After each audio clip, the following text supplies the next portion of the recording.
শৈলকুপায় মাদক বিরোধী র্যালি এবং মানববন্ধন হল। আমি আশা করব আমাদের অ্যাটর্নি জেনারেল মহোদয়, উনি ঈদের ভেতরে 7 দিন ছিলেন, কমপক্ষে 50 জায়গা মিটিং করেছেন। প্রত্যেকটা মিটিংয়ে এই মাদক সম্বন্ধে তার একটা বক্তব্য ছিল যে শৈলকুপা থেকে মাদক বিলুপ্ত করতে হবে।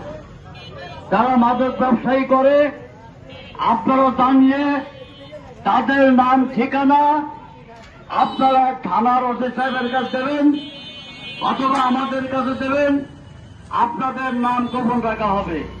শৈলকুপায় কোনো মাদক থাকবে না এবং মাদক সেবন কারো থাকবে না। আমি আজকে আনন্দিত এই যে শৈলকুপা ছাত্র বৈষম্য তারা 5 আগস্টের আগে আন্দোলন করে এদেশকে দ্বিতীয় স্বাধীন করেছিল, তারা আবার সজ্জা উঠেছে শৈলকুপায় মাদকের বিরুদ্ধে।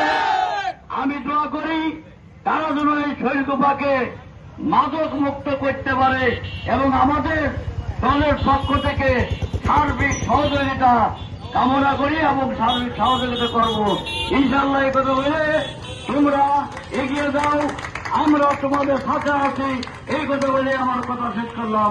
খোদা হাফেজ। বাংলাদেশ জিন্দাবাদ।